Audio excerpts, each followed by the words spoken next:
Another way we could respond to behavior we don't like is to shine the light of consciousness on our own feelings and needs.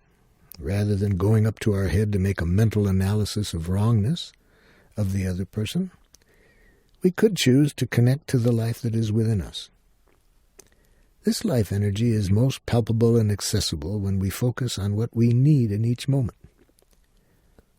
For example, if someone arrives late for an appointment and we need reassurance that the person cares about us, we may feel hurt.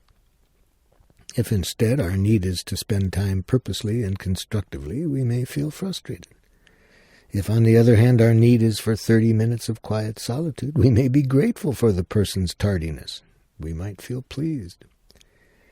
Thus, it's not the behavior of the other person, but our own need that causes our feelings. When we are connected to our need, whether it is for reassurance, purposefulness, or solitude, we are in touch with our life energy. We may have strong feelings, but we're never angry.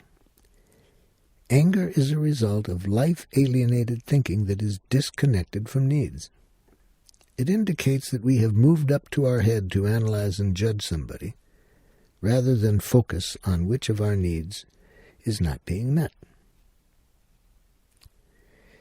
In addition to the option of focusing on our own feelings and needs, we have another choice at any moment, and that is to shine the light of our consciousness on the other person's feelings and needs. When we choose this option, we also never feel anger. We are not repressing the anger. Rather, we see how anger is simply absent in each moment, that we are fully present with the other person's feelings and needs, or our feelings and needs. Sometimes I'm asked, aren't there circumstances in which anger is justified? Isn't righteous indignation called for in the face of careless, thoughtless pollution of the environment, for example? My answer is that I strongly believe that to whatever degree I support the consciousness that there is such a thing as a careless action, or a conscientious action, a greedy person, or a moral person, I believe in some way I'm really contributing to violence on this planet. Rather than agreeing or disagreeing about what people are for murdering, raping, or polluting the environment, I believe we serve life better by focusing attention on whether or not our needs are being met by such behavior. I see all anger as a result of life-alienating, violence-provocative thinking.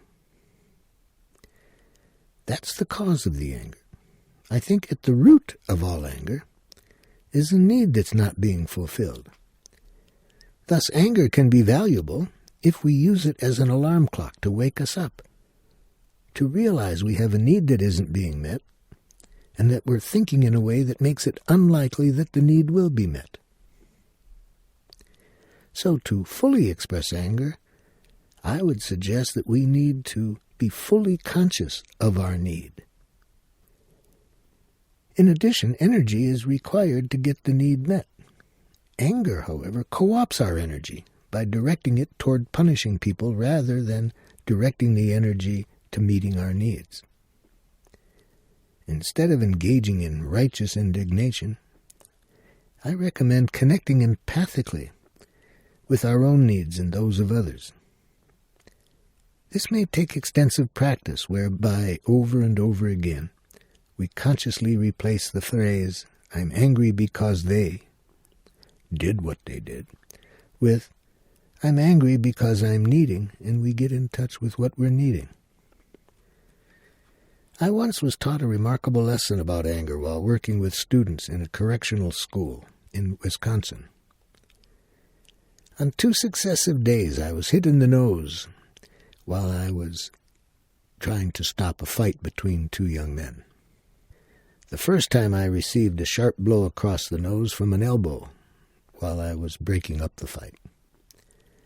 I was so enraged it was all I could do to keep myself from hitting the child. On the streets of Detroit, where I grew up, it took far less than an elbow in the nose to provoke me to rage. The second day, a very amazing similar situation. I got hit in the same nose while breaking up a fight, and thus I had more physical pain than the day before, but I wasn't a bit angry. Reflecting deeply that evening on this experience, I recognized I had labeled the first child in my mind as a spoiled brat. That image was in my head before his elbow ever caught my nose. And when it did hit my nose, it was no longer simply an elbow hitting my nose. It was, that obnoxious brat has no right to do this. That judgment flew into my head so rapidly I wasn't even aware of it at the time. I had a different judgment about the second child. I saw that child as a pathetic creature. Since I had a tendency to worry about this child, even though my nose was hurting and bleeding more severely the second day, I felt no rage at all. I could not have received a more powerful lesson to help me see that it's not what other people do, but the images and interpretations in our heads that produces our anger.